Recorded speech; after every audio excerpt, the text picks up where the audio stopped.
룻기 1장 6절에서 먼저 10절까지 말씀, 하나님 말씀 봉독하겠습니다.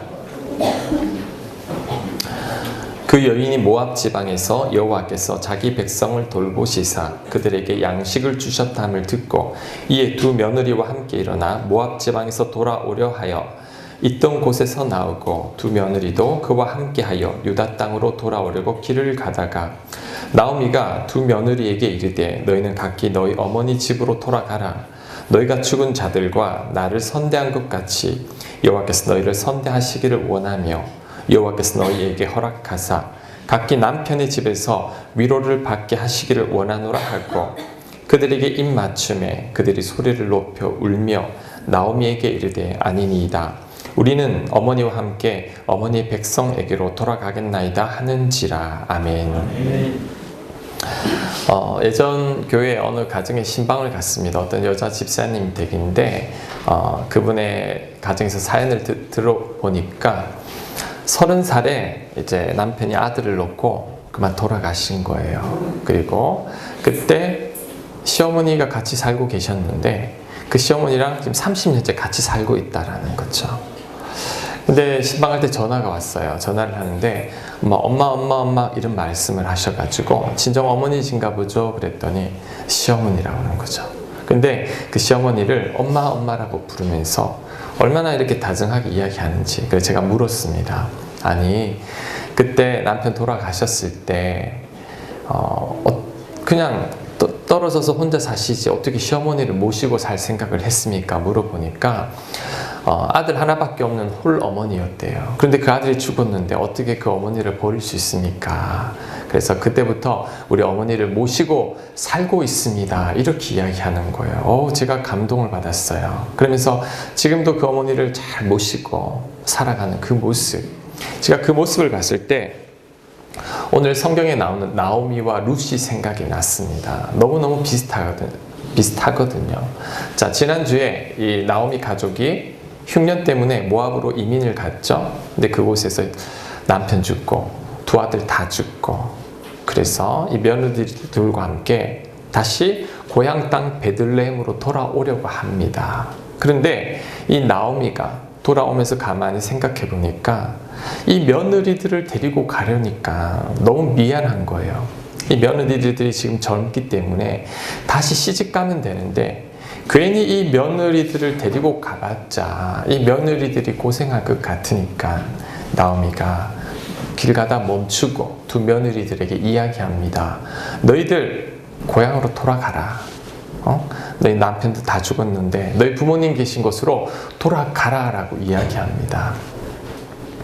자, 우리 여성분들에게 한번 물어보겠습니다. 여러분 시집 갔는데 남편이 죽고 이제 시어머니 모시고 외국 나가 살아야 된다면 그 어머니가 너네 고향으로 가라 그러면 여러분 어떻게 하겠습니까? 아니에요. 저 어머니 모시고 살게요 라고 하는 분들 별로 없을 것 같아요. 그런데 놀랍게도 이 두 며느리는 그 반응이 어머니 붙들고 옵니다. 자, 9절 10절 제가 한번 읽어보겠습니다. 여호와께서 너희에게 허락하사 각기 남편의 집에서 위로를 받게 하시기를 원하노라 하고 그들에게 입맞춘다라는 건 작별 인사죠.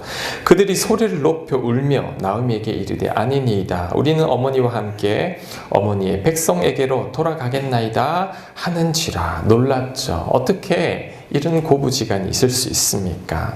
도대체 그 비결이 무엇일까? 자, 오늘 이 본문을 가만히 살펴보면 그 비결을 짐작할 수 있습니다. 자, 먼저 나오미가 며느리들을 먼저 생각해 주는 거예요. 본인이 과부잖아요. 얘들도 과부가 됐는데 멀리 이 고향 땅까지 데리고 가면 얘들 또한 고생할 것 아닌가. 이 며느리들을 생각하니까 마음 같아서는 시집가면 뼈를 그 시댁에 이제 묻어야 되는데 아무리 생각해도 이 며느리들을 생각하니 그냥 보내주는 게 좋을 것 같은 거예요. 며느리들을 먼저 배려해 줍니다. 자, 이 며느리들 두 명은 또 어떤 사람인지 자 8절 후반부에 보겠습니다. 돌아가라. 너희가 죽은 자들과 나를 선대한 것 같이. 죽은 두 아들과 그리고 나를 선대했다라고 하죠. 이 며느리들이 시어머니에게 굉장히 잘했다라는 것을 볼 수 있습니다. 그리고 이 며느리들도 시어머니를 배려합니다. 우리 어머니 남편 죽고 두 아들 다 죽었는데 이제 우리마저 떠나게 되면 우리 어머니 어떡하나. 그래서 그 어머니를 배려해서 이 며느리들도 그 어머니가 불쌍해서 떠나려고 하지 않는 거죠. 시어머니 나오미는 며느리들을 배려하고 며느리는 우리 시어머니를 배려하고 있습니다. 서로를 배려하고 생각해 주는 거죠.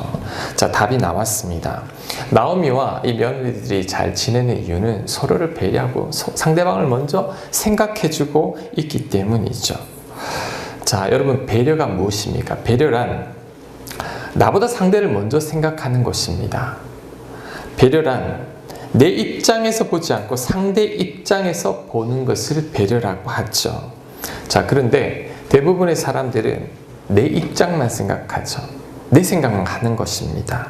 나를 먼저 생각하고 내 입장을 먼저 주장합니다. 자, 만약에 나오미와 이 며느리들이 서로를 배려하지 않고 자기 생각을 먼저 했으면 어떤 일이 벌어졌을까요? 나오미, 아니 이 시집 왔으면 이제 우리 식구인데 두 아들 다 죽고 얘들마저 없으면 나는 어떻게 살아가나. 그래, 얘들을 붙들어야겠다. 가지마, 이렇게 나왔을 거예요. 며느리들도 아니 남편 다 죽었는데 나는 이제 젊은데 나 새로 시집갈 수 있는데 내가 왜 어머니를 모셔야 돼. 나는 떠나갈 거야. 만약에 이렇게 되었다면 가지 마라 하고 나는 가겠다라고 아마 싸움이 일어났을 것입니다. 하지만 이 고부지간에는 서로를 계속 배려하고 생각하고 있죠. 자, 여러분, 그것이 이렇게 아름다운 고부지간이 되었다라는 것입니다. 자, 이것은 더 나아가서도 생각할 수 있습니다. 여러분들이 모든 사람들을 만날 때 그 사람들과 좋은 인간관계를 유지하는 비결이 바로 여기 나옵니다. 그것이 바로 상대방을 먼저 생각하고 상대방을 먼저 배려하는 것이죠. 성경은 이것을 황금률이라고 합니다. 황금률. 자, 마태복음 7장 12절 말씀 주보 뒷면에 있습니다. 제가 읽겠습니다. 무엇이든지 남에게 대접을 받고자 하는 대로 너희도 남을 대접하라. 이것이 율법이요 선지자니라. 자, 이 말씀대로만 살면 된다라는 거죠. 대접받고 싶은 대로 대접하는 것. 이럴 때 모든 사람들과 원만한 관계 속에서 살아갈 수 있다라는 그 말입니다. 저는 이 본문을 묵상하면서 곰곰이 생각해 봤습니다. 사람들에게 왜 다툼이 생길까? 부부지간에 왜 싸울까? 왜 만나는 사람들이 모이는 공동체에서 다툼이 일어날까? 생각해 보니 대부분은 다른 사람들을 배려하기보다 다른 사람 입장에서 생각해 주기보다 나를 먼저 생각하는 거죠. 내 마음 몰라준다고, 내 말 안 들어준다고, 내 편 안 들어준다고, 나. 자, 이러니 부딪히는 것입니다. 하지만 누가 내 마음을 알아주기를 원하는 만큼 내가 상대의 마음을 헤아려 줄 때, 그때 모든 사람들과 좋은 관계 속에서 살아갈 수 있는 것이죠. 제가 재밌는 퀴즈를 한번 내보겠습니다. 우리 아이들 한번 맞추는 분들 제가 오늘 커피를 한번 쏘겠습니다. 자, 어떤 분이 있는데 잘 들으세요. 이제 잘 듣네요. 혼자 엘리베이터를 타면 사무실은 15층인데 이분은 꼭 10층에 내려가지고 5층을 걸어서 올라가는 분이 있어요. 내려올 때는 그냥 15층에서 그대로 내려옵니다. 왜 그럴까요? 이유가 뭐라고 생각합니까? 네? 없어요. 담배 한 대 피우려고 그러시나? 우리 여성분들 속으로 이런 마음이 들죠? 살 빼려고 그런다고, 다이어트 한다고 그런다고. 정답은 키가 작아요, 이 사람이. 키가 작으니까 15층을 누를 수가 없는 거죠. 그런데 담배를 피우기 위해서입니다 라고 말하는 분들은 본인이 담배 피우는 사람입니다. 살 빼려고 합니다. 그분은 지금 본인이 다이어트를 해야 될 사람들인 거예요. 그러니까 내 입장에서만 생각하는 거죠. 그 사람이 키가 작다라고는 한 번도 생각해보지 않았다라는 것입니다. 제가 이 재밌는 퀴즈를 읽으면서 이런 생각을 들었습니다. 아하, 여기 있구나. 다른 사람 생각을 하지 않구나. 사람들은 내 생각만 하는구나. 그래서 여러분, 내 시각이 아닌 다른 사람의 눈으로 볼 수 있는 것, 이게 성숙입니다. 이게 인격입니다. 나와 생각이 다르고 취향이 다르지만 그 사람 입장에서 이해해 줄 수 있는 사람, 이것이 배려고, 이 사람이 마음이 넓은 사람입니다. 근데 이 사람들 옆에 항상 사람들이 들끓게 되어 있다라는 것이죠. 그리고 오늘 이 나오미와 이 며느리들을 보면서 저는 또한 이런 생각을 했습니다. 이들의 이 배려하는 마음이 어디에서 나오는 것일까? 그것은 바로 고통과 상처를 통해서 이 배려하는 마음이 나온다라고 생각합니다. 자, 나오미 생각해 보세요. 남편이 죽고 과부 생활 10년 넘게 했습니다. 자, 본인이 과부로 살아가다 보니까 이 두 며느리들, 야, 이들도 어떻게 생과부로 지내게 할 수 있겠느냐. 그래, 내가 이들을 보내줘야겠다. 본인이 아픔을 겪어보니 이 며느리들을 배려하는 마음이 생깁니다. 며느리들도 우리 어머니, 내 남편 죽고 보니 우리 어머니 마음 이제 이해가 가네.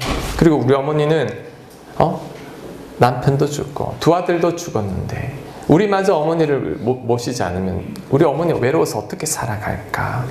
그들도 같이 아파하고 같이 눈물을 흘려보니 배려하는 마음이 생기는 것입니다. 그래서 여러분, 속 좁은 사람들이 속 넓어지는 방법은 간단해요. 많이 힘들어보고 많이 눈물 흘려보고 고통을 겪어보면 내 마음이 넉넉해지기 시작합니다. 그러면서 다른 사람들을 배려할 수 있는 마음이 생겨요. 그래서 고통과 시련의 시간을 겪은 만큼 사람이 넉넉해지는 거죠. 그래서 전도서 7장 3절은 이렇게 말합니다. 우리 같이 한번 읽어보겠습니다. 전도서 7장 3절 시작. 슬픔이 웃음보다 나은 마음에 유익하기 때문이니라. 사람은 슬픔을 통해 다른 사람들을 이해하는 마음을 배웁니다. 근심을 통해 다른 사람들을 배려하는 마음을 배우게 되죠. 그래서 슬픔과 근심이 힘들지만 그것이 우리로 하여금 넉넉한 사람을 만듭니다. 내가 변해요. 저 사람 변했네. 저 일 겪고 나더니 사람이 변했어. 왜요? 내 마음이 아프고 힘들어 보니 오히려 다른 사람들 헤아릴 수 있는 그 마음을 배우게 되는 것입니다. 자, 여러분, 나오미와 이 룻과 이 두 자부처럼 정말 서로를 배려하고 이해해 줄 수 있는 저와 여러분들 되시길 바랍니다. 아멘. 자, 11절 말씀부터 이제 13절 말씀까지 읽겠습니다. 자, 여러분, 저를 잠깐 보세요. 이 말씀 읽기 전에 한 가지 알아야 되는데, 이때 당시에 형사수치제도라는 게 있었습니다. 우리나라 고구려 때도 있었는데, 이게 뭐냐면 형이 죽으면 동생이 형님의 아내를 내 아내로 맞아들이는 거예요. 형수님을 내 아내로 맞아들이는 겁니다. 이게 형사수치제도라고 이야기하는 거죠. 그냥 이제 그 뒤에 나오는 내용은 나오미가 이 두 자부에게 이야기합니다. 내가 지금 결혼해서 애를 낳는다 해도 걔가 자라서 너희들의 남편이 되기에는 너무 세월이 많이 필요하고 나는 너무 늙어서 애도 낳을 수 없는데 왜 떠나지 않느냐? 빨리 떠나라. 그 말을 합니다. 자, 11절 말씀 제가 읽겠습니다. 나오미가 이르되 내 딸들아 돌아가라. 너희가 어찌 나와 함께 가려느냐? 내 태중에 너희의 남편 될 아들들이 아직 있느냐?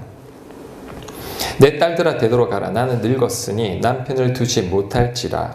가령 내가 소망이 있다고 말한다든지 오늘 밤에 남편을 두어 아들들을 낳는다 하더라도 너희가 어찌 그들이 자라기를 기다리겠으며 어찌 남편 없이 지내겠다고 결심하겠느냐? 내 딸들아 그렇지 아니하니라. 여호와의 손이 나를 치셨으므로 나는 너희들로 말미암아 더욱 마음이 아프도다 하매. 나는 애를 낳지 못하니 빨리 떠나라는 그 말이죠. 자, 14절에서 17절까지 이번에는 교독하겠습니다. 그들이 소리를 높여 다시 울더니 오르바는 그의 시어머니에게 입맞추되 룻은 그를 붙쫓았더라. 자, 여기서 붙쫓았다라는 말은 정말 꽉 붙들고 마음으로 붙들고 몸으로 붙들고 놓지 않고 따라가는 것을 붙쫓았더라라고 이야기합니다. 자, 15절 여러분 읽어주십시오. 시작.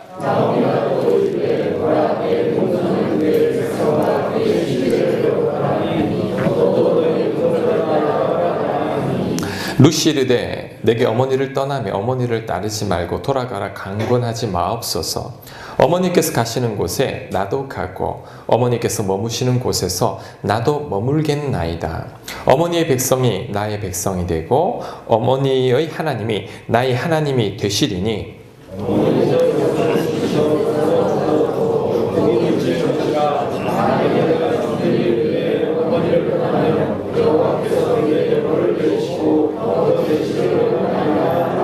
아멘. 자, 자꾸 며느리들에게 이제 저를 다시 보시고 돌아가라고 하니까 이제 오르바 이 첫째 며느리는 울면서 어머니께 입 맞추고 어머니 그러면 저는 고향으로 돌아가겠습니다 하고 돌아갔습니다.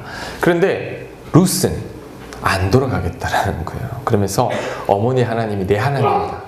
내가 만약에 돌아가면 하나님이 내게 벌 내리시기를 원합니다 라고 이렇게 이야기하는 거예요. 자, 여성분들 또 묻겠습니다. 오르바가 정상입니까? 룻이 정상입니까? 네? 여러분 같으면 어떻게 할 것 같아요? 전 여자라면 오르바 같이 할 것 같아요. 그냥 어머니 행복하게 사세요. 전 이제 가겠습니다 하고 갈 것 같은데 오르바는 가는데 룻은 안 갑니다. 어떻게 이럴 수가 있죠? 너무너무 착해요. 룻은 바보같이 착합니다. 하나님이 이렇게 바보같이 착하니까 그에게 복 줍니다. 나중에 복을 줘서 그가 다윗 왕의 할머니가 되는 축복을 하나님께서 허락하시는 것이죠. 하나님이 착한 사람 복 주는 것 같아요. 제가 서두에 말했던 그 여자 집사님 근데 나중에 간증을 들어보니 하나님이 다 이렇게 먹여주셨다라는 거죠. 30살이 과부가 되고 이제 어린 아들 남았고 시어머니 모시고 살려니 너무너무 막막하고 집도 제대로 없고 근데 하나님께서 일평생 도와주셨습니다. 그분이 이제 우리 슈페리어 우리 지점장으로 있어요. 우리 임장님이 아실까 모르겠는데 제가 가서 뭐 예배도 드리고 그랬는데 정말 하나님 은혜로 산다 그래요. 홀로 사시기에 제가 신방 가서 예배를 드리고 제가 이런 축복을 했죠. 우리 집사님 보아스 같은 남자 만나시길 축복합니다. 그러니까 얼마나 좋아하시는지.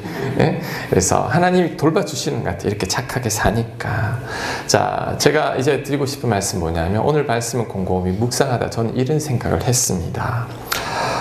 도대체 이방인 룻이 어떻게 이렇게 하나님을 믿고 하나님을 따라가려고 할까? 여러분 이상하지 않습니까? 나오미도 하나님을 10년 가까이 떠난 사람입니다. 그가 큰 고난 가운데 이제 하나님의 은혜의 소식을 듣고 고향으로 돌아올 때 이 나오미의 신앙은 그렇게 훌륭한 신앙은 아닙니다. 그런데 어떻게 룻이 이렇게 어머니 하나님이 내 하나님이 되리라고 고백하면서 어머니를 따르고 하나님을 믿으려고 하는 것일까요? 궁금하지 않습니까? 자, 그 답은 바로 나오미의 삶입니다. 룻이 어머니가 믿는 하나님을 보고 따라오는 게 아닙니다. 나오미를 보고 따라온 것입니다. 남편 죽고 두 아들이 죽었는데 아니 그 사람이 믿는 신이 뭐 그렇게 대단하게 느껴지겠습니까? 하나님에 대한 말만 들었으면 안 따라왔을 겁니다. 그런데 이 며느리 룻은 어머니의 삶을 보고 하나님을 느끼는 거죠. 남편 죽고 두 아들이 저렇게 죽었는데도 우리 어머니의 저 한결같은 모습, 저렇게 좋은 성품, 늘 며느리들을 배려하는 마음, 저 고통 가운데서도 저렇게 어머니가 믿는 저 하나님, 정말 하나님인가 보구나. 룻은 나오미의 그 삶을 보고 그냥 하나님을 믿기로 결단한 것입니다. 그 어머니를 보고. 자, 여러분 여기서 주는 귀한 교훈이 있습니다. 우리들의 삶이, 여러분의 삶이 하나님을 전하는 메시지가 됩니다. 이런 말이죠. 우리들의 삶이 불신자들에게는 성경이라고. 무슨 말인지 알겠습니까? 불신자들은 성경 읽지 않죠. 하지만 그들은 살아있는 성경을 읽습니다. 어떤 성경? 우리죠. 우리가 그들에게는 성경입니다. 어떻게 해요? 우리의 삶이 그들에게는 성경이 되는 거죠. 우리 삶을 보고 그들이 하나님을 믿습니다. 요즘은 여러분 이 시대는요 말로 하나님을 전한다고 하나님 믿는 시대가 아닙니다. 예전에는 됐어요. 요즘은 기독교와 크리스찬들에 대한 별로 좋지 않은 인식들이 많아서 아무리 하나님을 말라 해도 잘 믿지 않습니다. 하지만 그들이 우리의 삶의 감동을 받으면 하나님께로 나옵니다. 특별히 우리 불신 가족에 있는 분들, 여러분 뭐 배우자나 여러분 가정에서 하나님을 믿지 않는 분들이 있다면 특별히 더 조심해야 됩니다. 왜요? 그들은 성경을 읽지 않지만 여러분을 성경 삼아 보고 있습니다. 아, 우리 남편이 믿는 하나님, 정말 하나님 같네. 우리 남편을 보고 믿는 거죠. 왜 가족 전도가 안 된 줄 알아요? 내가 그 가족들에게 본을 보일 만큼 살아가지 못하기 때문이죠. 내가 정말 하나님 믿는 자답게 살아가면 야, 진짜 하나님 믿는 것 같네. 나도 하나님 믿어야겠다라고 생각하지만 내가 하나님 믿는 자답지 않을 때 오히려 하나님 믿는 분들이 하나님 믿지 않는 분들보다 삶이 더 못할 때 절대 하나님 안 믿습니다. 절대 교회 안 나갑니다. 여러분, 하지만 나오미처럼 이 며느리들에게 삶으로 감동을 주게 되니 오르바로 다 따라옵니다. 어머니랑 같이 오려는 거죠. 돌아가려고 해도 룻처럼 붙들고 나오려고 합니다. 어머니가 믿는 하나님이 내 하나님이 되리라고. 어머니가 믿는 어머니를 보니 어머니 믿는 하나님이 진짜 하나님 같습니다라고 따라오는 것입니다.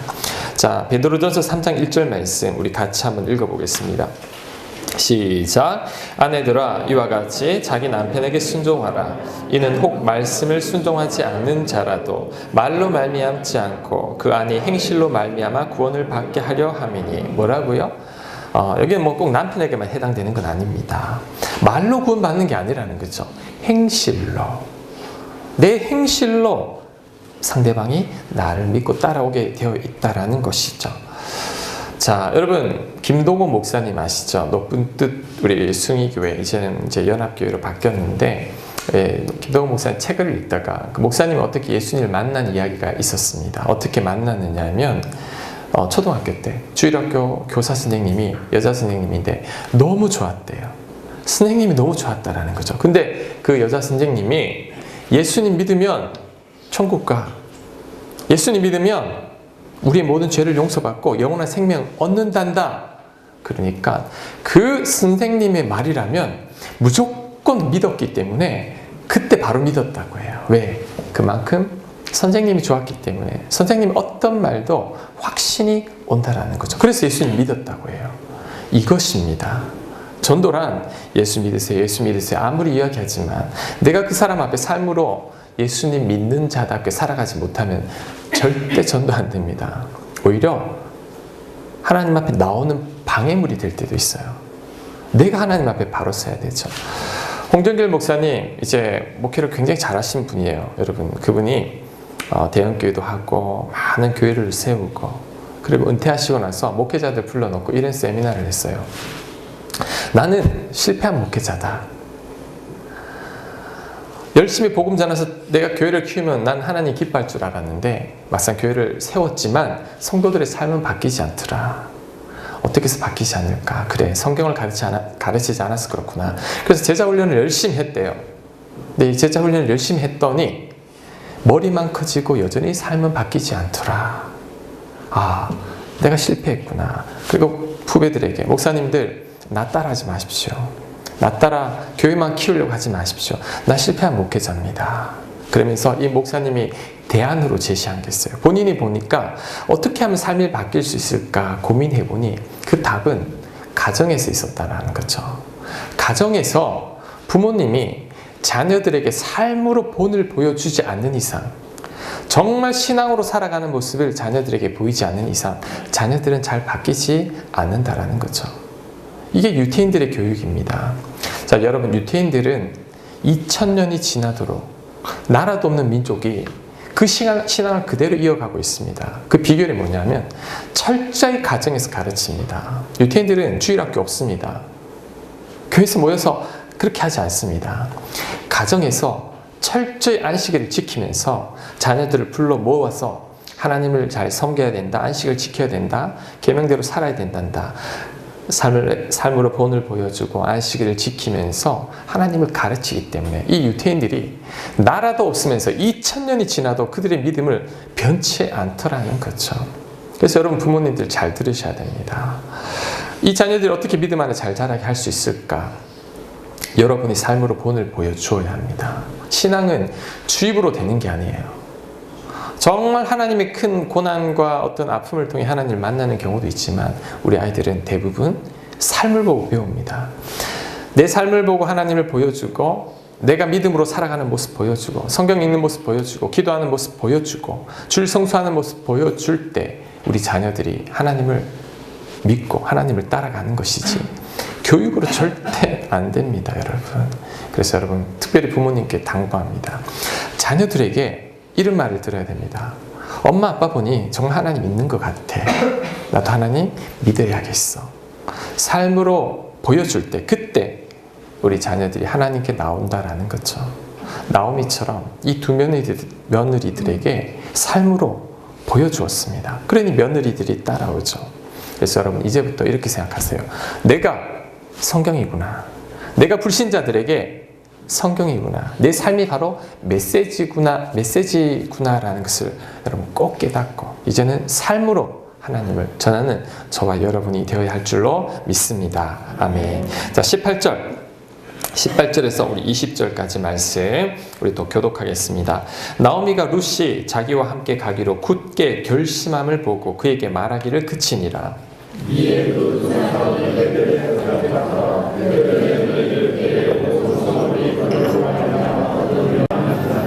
나오미가 그들에게 이르되 나를 나오미라 부르지 말고 나를 마라라 부르라. 이는 전능자가 나를 심히 괴롭게 하셨음이니라.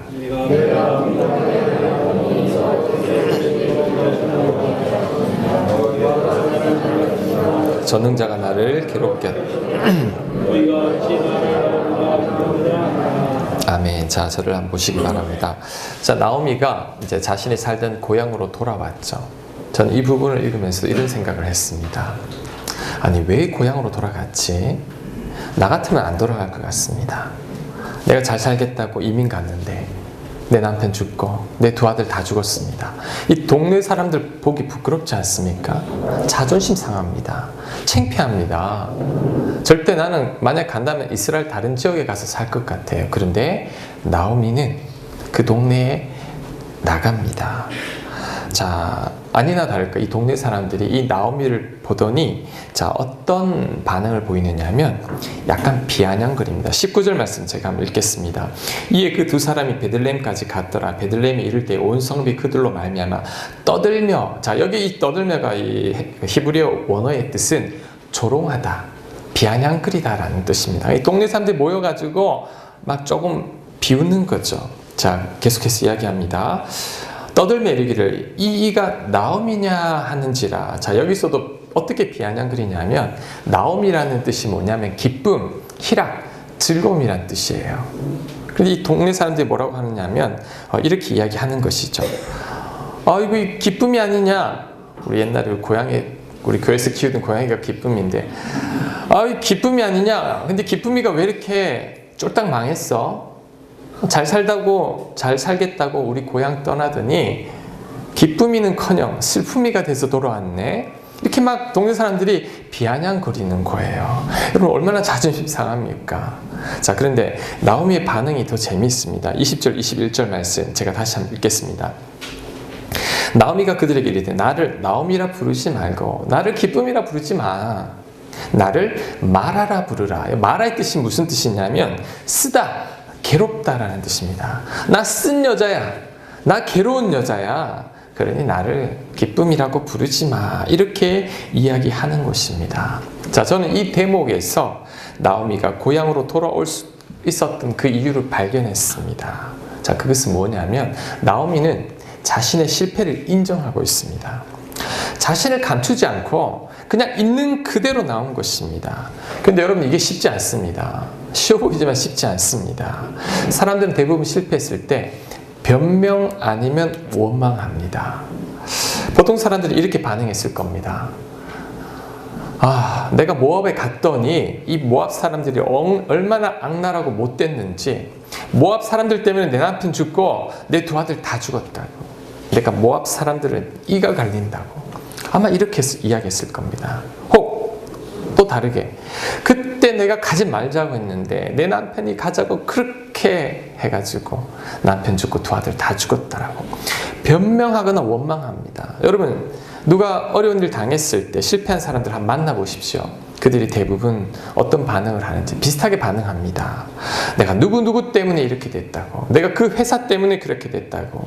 자신의 그 잘못을, 실수를 인정하는 사람들은 거의 없다라는 것이죠. 자, 그런데 명심해야 될 것은 자, 여러분 이게 중요합니다. 여러분의 실패를 인정했을 때 그때 다시 일어설 수 있습니다. 내 탓이라고 인정했을 때 다른 사람 앞에 설 수 있습니다. 근데 내 탓이 아니라고 변명하고 원망하는 사람들은 다시 일어설 수가 없습니다. 그리고 내 탓이 아니라고 다른 사람을 원망하는 사람들은 사람들 앞에 떳떳하게 나갈 수가 없습니다. 숨어 다니고 피하고 감추려고 합니다. 나오미가 베들레헴에 이렇게 당당하게 나타날 수 있었던 것은 본인이 실패했다라는 걸 인정합니다. 그래, 나 쓴 여자 맞아. 나 기쁨이 아니야. 나 실패했어. 나 너무너무 고통스러워. 나 이렇게 실패했단 말이야. 스스로 시인을 합니다. 자, 스스로 하나님께서 자신을 낮췄다라고 고백합니다. 그랬더니 동네 사람들을 봐도 부끄럽지 않은 거죠. 그리고 동네 사람들이 그녀를 긍휼히 여기기 시작합니다. 만약에 이 나오미가 변명하고 모압 사람들 원망하는 그 분노가 가득했다면 이 동네 사람들이 나오미에게 쉽게 다가가지 못했을 겁니다. 하지만 나오미가 겸손히 그래, 나 쓴 여자야. 난 많이 힘들었어. 그렇게 고백하니 이 동네 사람들이 이 나오미에게 긍휼을 베풀기 시작합니다. 여러분, 하나님께도 마찬가지입니다. 하나님 앞에 나갈 때도 나오미와 같은 마음을 나가야 됩니다. 하나님, 내가 이렇게 망하게 된 거 그 사람 때문이에요. 내가 그 사람만 아니었으면 내가 이렇게 되지 않았을 거예요. 분노하고 원망 가득하고 불평하고 있으면 하나님이 그 사람 안에 들어갈 수가 없습니다. 내 안에 분노가 있는 한, 내가 화가 치밀어 있는 한 하나님의 은혜가 내 안에 들어오지 않습니다. 하나님의 은혜가 언제 들어가냐면 하나님, 내가 부족해서 그렇습니다. 나 쓴 사람입니다. 하나님, 내 약점 아시지 않습니까? 나 부족합니다. 하나님, 나를 긍휼히 여겨주십시오. 내 허물을 그대로 고백하고 내 실패를 그대로 고백하고 하나님을 바라볼 때, 자, 그때 하나님께서 은혜를 베풀어 주기 시작합니다. 자, 여러분, 상처도 마찬가지입니다. 여러분 안에 만약에 상처가 있다면 그 상처는 어떻게 치유되느냐 하면 그 상처를 드러내야 됩니다. 솔직히 고백해야 됩니다. 나에게 이런 약점이 있다고, 나에게 이런 아픔이 있다고, 내 성격에 이런 모진 데가 있다고, 내가 다른 사람들을 잘 받아들이지 못하는 못난 구석이 있다고, 내가 실패했다고, 나는 말하라고 내 상처를 그대로 솔직히 시인할 때, 그때 하나님의 은혜가 시작됩니다. 그런데 보통 내 상처를 감추려고 하죠. 감추려고 하고 들키면 화를 내고 꽁꽁 숨어 있습니다. 여러분, 상처는요, 치유받으려면 드러내야 됩니다.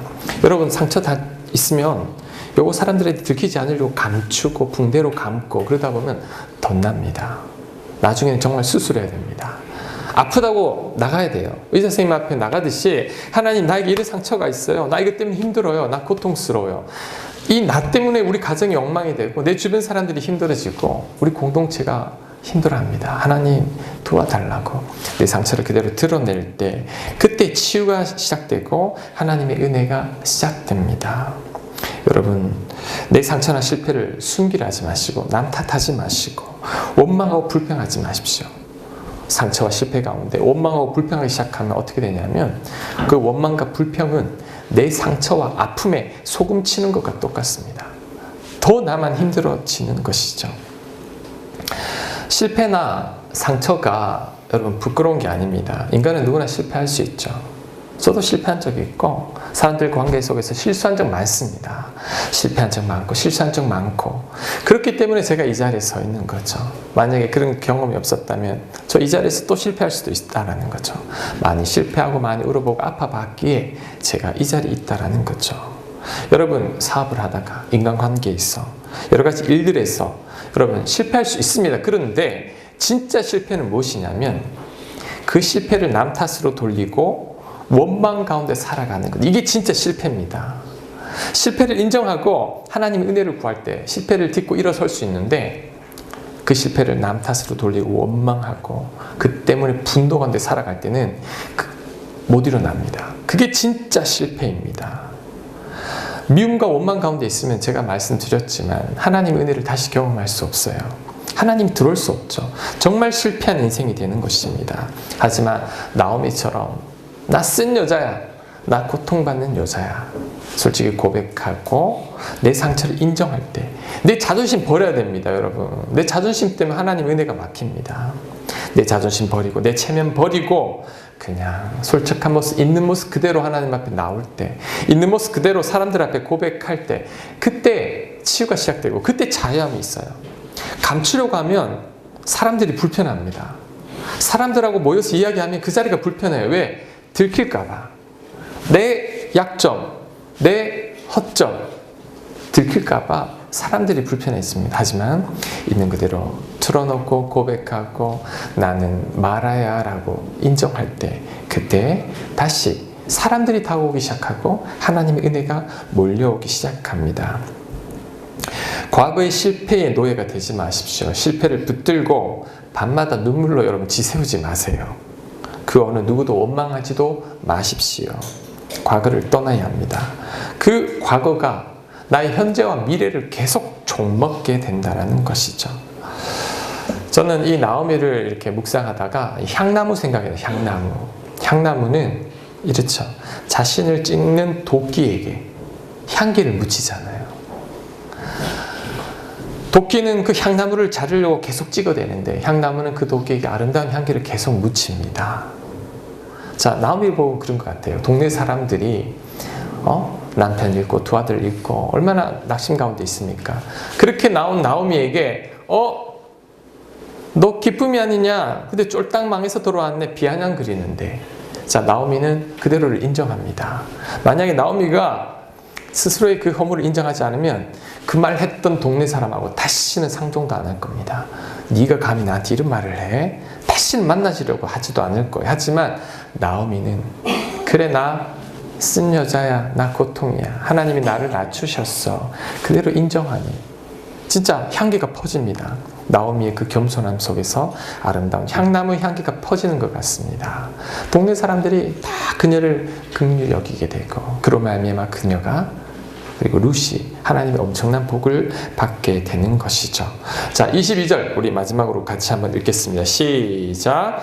나오미가 모압 지방에서 그의 며느리 모압 여인 룻과 함께 돌아왔는데 그들이 보리 추수 시작할 때에 베들레헴에 이르렀더라. 아멘. 자, 여러분, 보리 추수 때 이르렀더라. 왠지 하나님의 은혜가 시작되는 것 같지 않습니까? 제가 의도하진 않았지만 다음 주가 추수감사절인데 이제 보리 추수감사절이 시작되는 거죠.